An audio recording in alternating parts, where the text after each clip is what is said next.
여기는요, 지금 베트남 그 비십 공원 내에 있는 지금 그 호숫가에 나와 있거든요. 호수에 나와 있는데, 아, 여기가, 밤에 오니까 또 느낌이 새롭네요.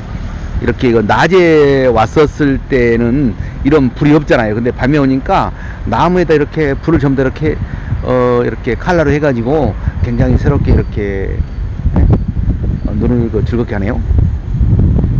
지나가다가 지금 여기 지금 공원 이렇게 이렇게 공단 내에 있는 공원이죠.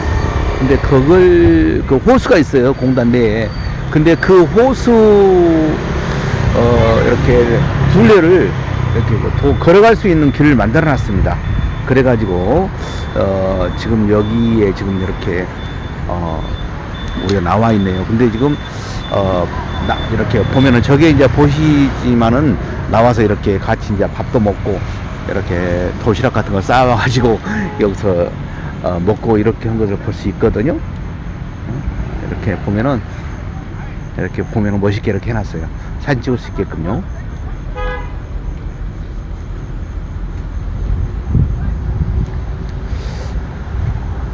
우리 사무실에서는 뭐 가깝습니다. 오토바이 타고 오면은 금방이에요. 금방인데 지금 가운데 저 보이는 곳은 지금 호수거든요. 호수인데 상당히 이렇게 이렇게 도로가 둘레길로 이렇게 걸을 수 있게끔 산책할 수 있게끔 이렇게 길이 다 좀 만들어져 있어요. 그래가지고 상당히 이렇게 조깅하기 좋게 걸어가기 좋게 이렇게 만들어져 있어요.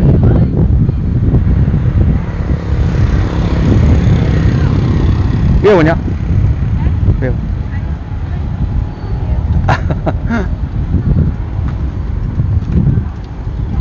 그리고 중간쯤 가면은 또 뭐가 있냐면은 중간쯤 가면은 또 이제 이렇게 카페가 하나 있거든요.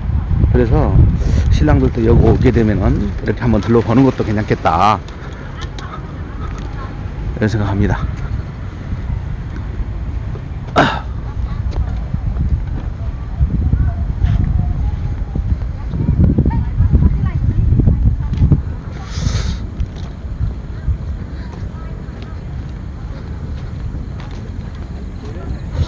이 가운데가 이거 호수잖아요. 호수인데 이 가운데가 호수인데 상당히 넓어요.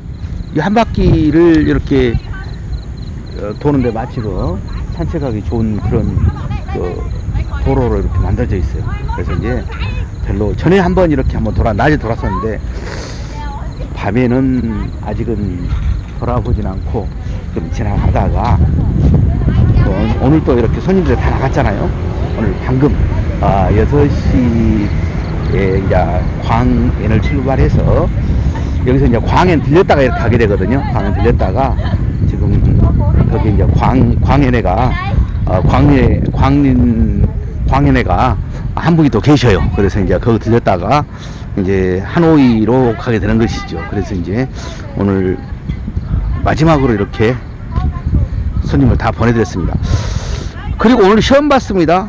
어학당 오늘 이렇게 한국어 기초과정 시험이 있었어요. 시험이 있었는데 뭐 별 사고 없이 잘 치렀습니다. 그래서 이제 이번에 하신 분들, 이번에 시험 본 사람들은 지금 9월달에 입학한 신부들이죠. 9월달에 입학한 신부들이 4개월 이제 마치고 이렇게 시험을 보는 것입니다. 근데 이제 그 전에 떨어졌던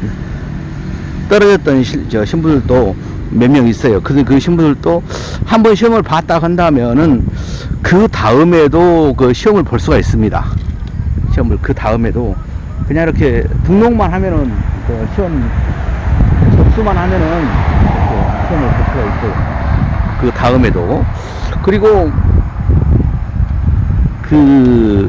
만약에 또 몇 번까지 볼 수 있느냐, 그건 정해져 있잖아요. 계속 합격할 때까지 계속 볼 수 있는 것이고요. 그리고 제가 늘상 이제 말씀드리지만 이거 중요한 건데요. 이 어학당하고 일반 세종학당하고 토픽 이 세 가지를 이제 말씀드릴 수가 있거든요. 근데 어학당하고 이렇게 세종학당하고 토픽하고 세 가지를 이렇게 이야기할 수가 있는데, 어학당은 그렇습니다. 합격이 몇 점이냐면 60점 이상이면 합격이지요. 60점 이상이면 합격이고, 이제 시험을 보는데 이게 이제 그 과정이 중요해요. 토픽도 거의 60점 되지 않을까요? 80점이니까요. 그 80점 맞으면 합격이거든요. 그러니까 그게 그 140점 이상이면 이제 중급이고 80점 이상이면 초급 1급 과정 합격이고, 그렇게 이제 되는 것이죠. 근데 이제 어쩌면 토픽은 우리가 제껴놓고 일단은 무엇부터 볼 수가 있냐면은 그 어학당하고 세종학당하고 일단 비교할 수가 있습니다. 세종학당은 전에도 제가 늘상 말씀드리는 게 뭐냐면은 상권을 공부해 가지고 합격을 해야만이 학원을 들어갑니다. 상권을 공부해 가지고 60점 이상 합격을 해야만이 이렇게 다시 이제 그 학원에 들어갈 수 있는 것이에요. 그 만약에 60점 못 맞으면 어떡하냐? 그때는 못 올라가는 거예요. 그때는 올라갈 수가 없는 것입니다. 그리고요, 이제 그러면은 그리고 나서 이제 학원을 이제 60점 이상 맞으면 합격이 되는 것이고요. 그리고 어학당은 어떠냐? 어학당은 입학을 딱 해가지고 중간 시험이 없어요. 처음부터 끝까지 시험을 쫙 보지 않습니까? 그러면은 마지막 끝난 오늘이죠. 4개월 공부해갖고 지금 오늘 시험 봤는데, 오늘 같이 시험을 해갖고 합격을 하면 그거 끝나는 거예요. 그러니까 중간에 시험 점수가 좀 떨어지고 그러다 하더라도 이 과정은 계속해서 이렇게 그 공부를 할 수 있는 것입니다. 끝까지. 근데 세종학당은 그게 안 돼 있는 것이죠. 그게 차이가 있고요. 그리고 이제 또 중요한 것 중 하나가, 어학당은 신부들을 위한 그런 신부들을 위한 그런 공부할 수 있는 기관이고, 세종학당은 한글을 공부할 수 있는 사람이면 누구나 공부할 수 있습니다. 그러니까 어학당은 그야말로 신부들, 여자들만 공부할 수 있는 것이고, 그 세종학당은 여자든 남자든 한국말을 공부할 수 있는 사람이 누구나 공부를 할 수 있다. 근데 그게 좀 차이가 있죠. 그래서 저 한글어학당 같은 경우는요, 어학당 같은 경우는 법무부에서 인가가 난 거고, 세종학당은 문화체육부에서 인가가 난 것입니다. 그래서 그것도 좀 틀려요. 그래서 한국어 능력 시험이 생기면서 한국어 능력 초급과정 그 과정이 생기면서 그 한글어학당 같은 게 생겼고요. 이렇게 세종학당 같은 경우는 그 전부터 생겼습니다. 그러니까 신부들로서는 어학당이 세종학당보다 훨씬 유리한 겁니다. 신랑 입장에서 봤을 때도요. 왜 그러냐면 봐보셔요. 신부들만 공부를 할 수 있는 거거든요. 신부들만. 신랑들은 신부들만 이제 공부를 하면 좋잖아요. 근데 그 신부들만 공부할 수 있어요. 이렇게 말하자면 여자들만 공부를 할 수 있는 것이에요. 남자가 공부를 하고 싶어도 남자는 공부를 할 수 있는 기회를 주지 않습니다. 그 어학당은요. 근데 세종학당은 안 그래요. 여자든 남자든 한글 공부를 하고 싶다고 한다면은 누구든지 공부를 할 수 있어요. 그러면은 남자들이 어떤 사람들이 그러면은 이렇게 공부를 이렇게 하려고 하느냐? 그런 사람들이 말하자면 한국의 노무 이러러 간 사람들 말하는 거죠. 유학 준비한 사람들, 이런 사람들이 한국에 공부하려고 이제 한국으로 공부해서 가려고 이제 준비하는 사람들입니다. 그러면 여자만 있는 게 아니고 남자만 있는 게 아니고 남자하고 여자하고 같이 섞여 있는 것이죠. 그런 거 좀 틀려요. 그래서 우리가 강력하게 권하는 것은 이렇게 어학당이다. 가장 좋은 신부들이 공부할 수 있었을 때 문제가 터지지 않고 사고가 터지지 않을 그러한 곳은 어학당이다. 이 말하자면 세종학당하고는 좀 차원이 틀리다. 신부들을 위해서 그런 만들어 놓은 그런 어학당이다. 이렇게 이제 말씀을 드릴 수 있습니다. 그리고요. 그리고 또 중요한 게 있어요. 이제 하이퐁 한글 어학당 같은 경우는 시험에 일단 떨어졌다. 그러면은 다음에 또 시험을 볼 수 있는 거거든요. 다음에 또 이제 시험을 볼 수가 있습니다. 근데 이제 세종학당 같은 경우는 시험에 떨어졌어요. 시험에 떨어지면은 시험을 다시는 못 봅니다. 거기서 끝나는 거예요. 이제 뭐 돈을 내 가지고 다시 입학해갖고 볼 수는 있겠지요. 그러나 실질적으로 다시 시험을 이렇게 본다는 것은 이렇게 거기서 시험을 떨어져갖고 다시 다음 시험에 이렇게 본다는 것은 그것은 있을 수 없는 것이고요. 근데 하이뽕 한글 어학당 같은 경우, 아니면 또 하이정에 있는 어학당 같은 경우는 떨어지면 다음 파스 2달 후에 다시 시험을 볼 수 있는 것입니다. 그런 게 다르고요. 그래서 이제 신랑 신부들한테는 그 최적의 조건이다, 이렇게 이제 말씀드릴 수가 있습니다. 그리고 지금 그 하이뽕 한글 어학당 같은 경우에는 시험에 떨어졌다고 해서 별도로 돈을 받고 비용을 다시 받고 신부들한테 교육을 시키고 그러지 않습니다. 일단은 한번 이렇게 입학을 하면은 합격할 때까지 본인이 원하면 계속 공부는 할 수 있어요. 근데 이제 떨어진 사람은 자기 같이 공부했던 뭡니까, 같은 반 그 학생들 다 이제 끝나버리지 않습니까? 그러기 때문에 그러기 때문에 심심할 수도 있고, 그리고 없어질 수 있지 않겠습니까? 그러나 거기에 맞는 그 반에다가 이렇게 입학할 수 있게끔, 공부할 수 있게끔 이렇게 도와줍니다. 그런 게 좀 차원이 틀려요. 그래서 이제 좀 틀리다, 이런 이제 말씀을 드릴 수 있겠습니다. 그래서 이제 지금 자체적으로 이제 수가 이제 결혼시키는 수가 10명 이상이 되면은 이렇게 선생을 하나 고용해가지고 시험을 준비한 사람들이 있지 않겠습니까? 그런 사람들은 자체적으로 말하자면 한글 어학당이나 세종학당 같은 경우는 정규 학교라고 본다고 한다면은 토픽은 이제 검정고시잖아요. 근데 이제 검정고시인데 그걸 어쩌냐면은 이제 그걸 이제 시험 볼 수 있는 시간이 있어야 보잖아요. 시험 보는데 내가 언제 시험을 정해진 게 아니고 문화체육부에서 토픽 이렇게 토픽은 또 토픽 뭐가 있을 거예요. 시험 관리하는 데가 거기서 이렇게 정해진 날짜에 시험을 보는 거예요. 그래서 지난해 보니까 거의 6번인가 7번인가 있었을 거예요. 근데 이제 문제는 뭐냐면은 4월 달부터 10월 달 그 중간에 이게 밀집이 되어 있습니다. 시험 날짜. 그래서 예를 들어 봐보세요. 5월 달에 시험을 봤어요. 5월 달에 시험 봤는데 이것도 한 달에 한 번씩 또 발표가 되거든요. 5월 달에 봤는데 5월 초에 봤는데 2월 초에는 못 보잖아요. 한 달에 발표하기 전에 이제 시험 본다는 게 쉽지 않잖아요. 그래서 이제 그게 다르고요. 그리고 시험 발표도 어학당 같은 경우 일주일이면 나와버려요. 근데 토픽 같은 경우는 딱 한 달 걸립니다.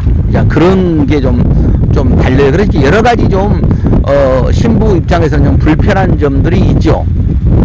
그래서 이제 그런 것들, 토픽을 준비한다고 한다면은 토픽 같은 경우는 비용도 뭐 학원마다 틀리니까 그것은 뭐라고 말을 못 하죠. 그건 학원에서 가르친 사람들이기 때문에. 그래서 이제 그런 부분들, 그래서 이제 오늘 토픽 어학당 시험이 있었습니다. 하이뽕도 있고 하이정도 동시에 시험이 있었는데요. 이게 발표가 한 일주일이면 나옵니다. 그럼 이제 그거 가지고 이제 비자 신청을 할 때게 첨부해서 이제 비자 신청하면 되지 않습니까? 근데요, 이 신부들이 만약에 떨어지게 되면은 다음에 이제 지금 1월이니까 3월달에 시험을 딱 보는 거죠. 3월달, 5월달, 이렇게 5월달, 9월, 7월달, 9월달, 11월달 이렇게 보지 않습니까? 근데 이제 이번 떨어진 사람은 다음에 시험 볼 수 있는 자격이 주어집니다. 시험 합격은 못 하더라도 자격이 줘요. 그동안에 공부를 어학당 내에서 공부도 할 수도 있고, 아니면은 자체적으로 공부를 해가지고 공부를 해도 괜찮아요. 그러나 이렇게 합격은 시켜주지 않지만은 시험 볼 수 있는 자격은 주어진다. 이 굉장히 중요한 겁니다. 이렇게 거기에서 합격한 사람만이 이제 그 합격증을 이수증을 나와요. 거기서 이제 합격해야만 이수증이 나오거든요. 그럼 이수증 나온 거 가지고 비자 신청할 때 여러 가지 서류들이 있지 않습니까? 그 서류에다가 이 합격증을 첨부를 해야만이 이제 이렇게 비자 신청을 할 수가 있는 겁니다. 근데 이제 이 합격증이 필요 없는 사람도 있죠. 어떤 사람들이냐면은 합격증이 필요 없는 사람들은 이렇게 이렇게 결혼해가지고 신부가 임신을 했어요. 임신 확인서를 가지고 6개월이 지나게 되면은 이렇게 합격증 필요 없고 그냥 할 수 이렇게 비자를 접수했습니다. 합격증하고 이렇게 소득에 관한 것을 증명 안 해도 비자를 신청할 수가 있습니다. 이제 아내가 임신을 하게 되면 다만 임신한 날로부터 6개월이 지나야 된다고 이렇게 나와 있죠. 6개월. 내가 그것은 정확히 지금 내가 6개월인가 좀 많은 것 같네요 보니까. 그래서 이렇게 좀 거의 몇 주인가 근데 아무튼 뭐 4개월 정도 이렇게 지나면은 비자 신청할 수 있게끔 나와 있어요. 그러니까 내가 지금 안 보고 지금 이렇게 생각한 대로 이야기를 하니까. 근데 소득하고 한국어 능력 시험하고 면제가 됩니다. 그게. 그래서 이제 그런 부분들. 그리고 이제 범죄가 있는 사람들도 이제 내가 좀 말씀해 드릴게요. 범죄가 있는 사람들이 범죄에 대해서 걱정하잖아요. 근데 그렇습니다. 가정폭력하고 이렇게 성폭력은 좀 힘들잖아요. 국제결혼에서 힘들잖아요. 그러면은 힘들어도 10년이 지나면 괜찮습니다. 10년, 범죄를, 저지른 날로부터, 판결을 받은 날이 되겠죠. 그 날로부터 10년이 지나면은 다시 결혼을 국제결혼을 할 수가 있습니다. 예. 그래서 이제 그 부분, 그래서 이제 10년이 지나게 되면은 가정폭력이라든가 성폭력이라든가 이런 것들에 대해서는 걱정 안 하셔도 된다. 이렇게, 걱정 안 하셔도 되고, 그렇게 지난다 한다면은 이렇게, 다시 결혼을 지행해도 상관이 없다. 이렇게 보시면 됩니다. 그리고 이제 신용불량자들도 이제 문제가 되잖아요. 그래요. 신용불량자인 경우에는, 보통, 신용, 회복을 하기 위해서 얼마나 노력을 했냐에 따라서 이렇게 비자가 나올 수 있고 안 나올 수 있고 그렇습니다. 그래서 뭐냐면요.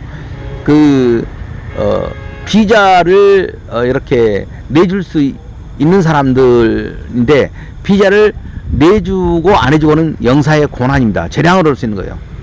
그것은 억지 대상이거든요. 이게 말하자면은 내주지 말란 말이 아니에요.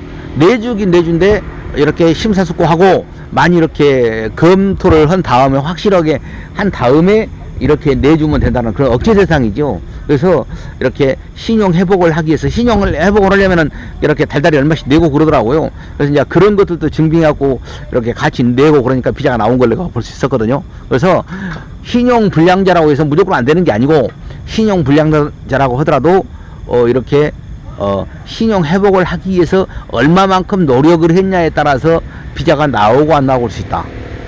다만 한 가지 또 이게 이럴 수 있잖아요. 이렇게 이렇게 우리 비자 서류 중에서 뭐가 있냐면요. 1년 동안 은행 거래 내역서가 있잖아요. 이제 신용 불량자인 경우는 은행 거래를 할 수가 없죠. 은행 거래를 당연히 해야 된다는 전제하에 그러는 거예요. 네? 그러니까 은행 거래를 신용 불량자는 은행 거래를 못 해버리잖아요. 그런 이제 그거 있고, 그리고 또 이제 생활보호 대상자죠. 생활보호 대상자라고 하죠. 저소득층 이렇게 국가에서 혜택 받는 분들, 그거는 이렇게 일정 소득이 되어버리면 그 소득에서 국가에서 혜택 받는 게 이렇게 없어져 버립니다. 그러니까 나중에 그걸 또 생각을 하셔야 돼요. 왜냐하면은 내가 생활보호 대상자다. 저소득층 나라에서 나온 거 있잖아요. 그래서 그 보호 대상자다. 그렇게 된다 한다면은 실질적으로 이렇게 그것을 유지하면서 비자를 다시 받으면 좋겠다. 그걸 유지하면서 비자를 받을 수 있었으면 좋겠다. 그건 안 됩니다. 결혼을 선택하든가 아니면은 그것을 생활보호 대상자, 이거 생활보호 대상자란가요? 그거 다른 말 쓰던데 그것을 포기라든가 둘 중에 하나 하셔야 됩니다. 그래야만 이 비자를 받을 수 있어요. 안 그러면은 이제 말하자면 신청을 않더라도 이렇게 포기 선언을 않더라도 그게 이렇게 소득이 그 2천만 원 넘잖아요. 지금 2천만 원 지금 2천만 원 좀 넘더라고요. 보니까 이번에 나온 거 보니까. 근데 그걸 그 소득이 되면은 이 국가에서 혜택을 받지 못합니다. 그래서 둘 중에 하나는 포기를 해야 됩니다. 그리고 또 이제 또 있죠. 예를 들어서 생활 이렇게 소득은 나오긴 나오는데 그걸 증빙할 수가 없는 경우가 있어요. 소득이 나오긴 나옵니다. 근데 증빙을 못하는 거죠. 나라 말하자면 소득이 있긴 있는데 2천만 원이 넘어요. 근데 증빙을 못하는 겁니다. 그러면은 그런 경우는 그걸 소득이 나온다는 것을 세무서에 신고를 해가지고 이렇게 발급을 이제 받아요. 예를 들어서 신고했다라고 이렇게 하면서 증명서를 주거든요. 그러면 같이 첨부해가지고 이렇게 하면 비자가 나온 것을 볼 수 있었어요. 그리고 이제 내가 신고를 안 하면은 이렇게 신고를 않고도 신청할 수는 있습니다. 근데 이제 그래서 이제 그렇게 했었을 경우에는 뭐예요, 대사관에서 그것을 세무서로 통보를 해버립니다. 그러니까 내가 신고를 안 한다고 하더라도 신청할 수는 있다. 그거 보니까 작성한 거 보니까 나와 있더라고요. 그래서 이제 그걸 이렇게 소득이 된다라고 하면은 거기서 이제 대사관에서 통보를 해버립니다. 그래서 소득 이제 소득세가 나오겠죠. 이제 그렇게 이제 하는 거거든요. 그래서 이제 소득 증명 말하자면은 소득금액 증명은 그걸로만 소득이 증명돼야만이 비자를 받을 수 있다. 이렇게 이제 말씀드릴 수 있겠습니다. 그래서 이제 그리고 이제 또 다른 게 또 뭐가 있냐면요. 또 이제 신랑들 헷갈린 게 꼭 사업자 등록 증명을 보내달라고 그러면은 사업자 등록증을 보석 보내요. 그런 경우에는 다시 이제 사업자 등록 증명을 보내주고 그러거든요. 그렇게 꼭 그것도 꼭 참고하셔가지고 이렇게 보내주시기 바랍니다. 비자 보내실 때게, 비자서를 보내실 때게. 그래서 이제 그런 것들을 이렇게 보내시면서 꼭 참고하셔가지고 보내주시라고 이렇게 말씀드립니다.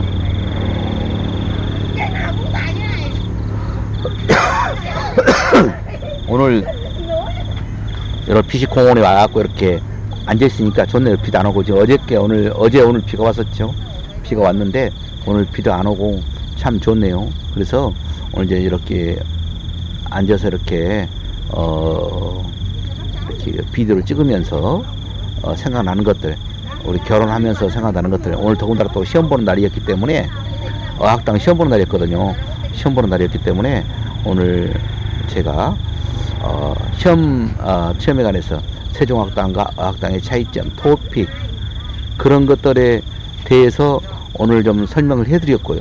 그리고 이제 비자 신청하는 데 있어서 서류에 대해서 몇 가지 이제 내가 이런 생각나는 대로 설명을 좀 해드렸습니다. 그래서 이제 준비하시면서 비자를 이렇게 신청 준비하시는 분들, 그리고 이제 결혼을 준비하시는 분들은 조금씩이라도 도움이 됐으면 좋겠다, 이런 의미에서 이렇게 유튜브 방송을 하면서 이렇게 알려드렸습니다.